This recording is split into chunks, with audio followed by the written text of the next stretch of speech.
চলো আজকে আমার সাথে তোমাদেরও ঘুরতে নিয়ে যাই। তো আমরা কোথায় যাচ্ছি সেটা তো তোমরা দেখলেই বুঝে যাবে। তো আমরা গুটি গুটি পায়ে চলে এসেছি। আর দেখে বলো এটা কোথায়? হ্যাঁ, ঠিক গেস করেছো, চিড়িয়াখানা, আলিপুর চিড়িয়াখানা এটা। তো দেখো সব জন্তু পশু পাখি সবাইকে দেখতে এসেছি। একটা কথাই বুঝে পাচ্ছিলাম না, এত ভিড় দেখে যে আমরা ওদের দেখতে এসেছি না ওরা আমাদের দেখার জন্য বুক করে এনেছে।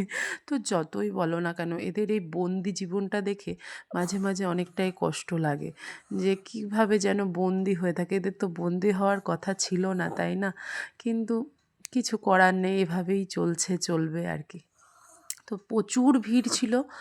আমরা অনলাইনে আগে থেকেই টিকিট কেটে নিয়েছিলাম, যার জন্য একটু হ্যাপাটা কম হয়েছিল। তো দেখো এই যে সব, আমার ছেলে ভীষণ খুশি হয়েছে এসব দেখে। ওর আসলে অনেক দিন থেকে ইচ্ছা ছিল একটু চিড়িয়াখানা যাওয়ার, কিন্তু হয়ে উঠছিল না। তো তারপরে ভাবলাম না, এবার যেতেই হবে। তো সেইভাবেই এগিয়ে গেলাম। তো দেখতে পাচ্ছে যে সিংহ মামা, বাঘ মামা, এদের দেখার জন্যে প্রচুর মানুষ ভিড় করেছে। মানে বলার কথা না, এত উৎসাহ মানুষের এদের দেখে, যা চিৎকার করে উঠছে, মানে ভীষণ একটা ব্যাপার আর কি। তো এই যে দেখো ময়ূর, কিছু কিছু আমি ভালো করে দেখাতে পারছিলাম না। এই যে দেখো আমার ছোট ছেলে, আমার হাজব্যান্ড, সবাই আছে, আমরা সবাই মিলেই গিয়েছিলাম। এই যে দেখো দুটো হাতি গল্প করছে, আর বাঘ মামাটা না একভাবে এভাবেই এই মানে হেঁটেই চলেছে, ও আর থামে না, ও কন্টিনিউভাবে হাঁটতে থাকে, কেন জানি না। এই দেখো একটা ছানা দিয়েছে, কিউট ছানা, তাই তুলছিলাম ছবি। কি পাখি আমি জানি না সেটা। দেখো কত কিউট একটা পাখি, এরকম অনেক পাখি রয়েছে, ভীষণ ভালো লাগছিল। মানে বাচ্চারা এগুলো দেখে যা চিৎকার করে উঠছিল, বাচ্চারা কেন বড়রাও ভীষণ আনন্দ হয়েছে ওরা। অনেক রকম পাখি, অনেক রকম পাখি যাদের আমরা নামও জানি না।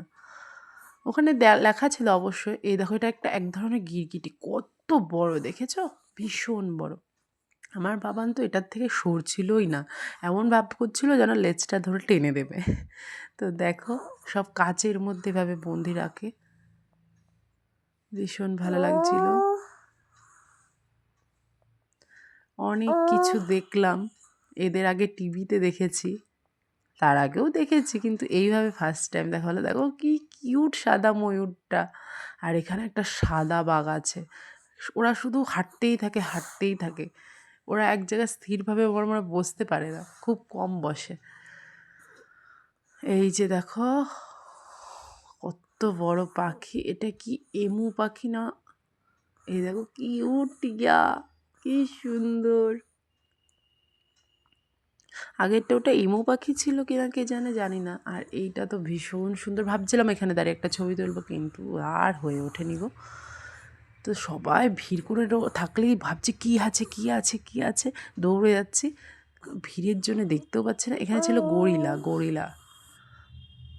ভিড়ের জন্যে মানে ক্যামেরা নেওয়া খুব মুশকিল ছিল, সেই সবাই একটু সরে যাচ্ছে, আর অমনি ক্যামেরা নিয়ে আমরা ভিডিও করতে শুরু করে দিয়েছি।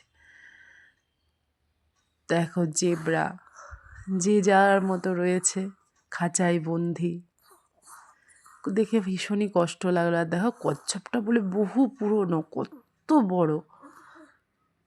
এই দেখো দেখেছো, মানে এদের দেখে আমার ছেলে এত চিৎকার করেছে, এত আনন্দ হয়েছে, তা বলার কথা না। ওদের আনন্দটুকু তো সব। আর এই যে একটা পশু, এ মুখটা তুললোই না, খাঁচার দিকে এভাবে রইলো, আর তুলতেই পারলাম না আর ভিডিওটা। তো আমরা গুটি গুটি পায়ে চারিদিক হেঁটে হেঁটে দেখছি, কারণ অনেক বড় এরিয়া, অনেক বড় চারিদিকে, মানে ছড়িয়ে ছিটিয়ে, এটা দেখাও অনেকটা ব্যাপার ছিল, চাপের। ছোট ছোট বাচ্চাদের নিয়ে গেছিলাম, এই যে আমি আর আমার ছেলে বাবান।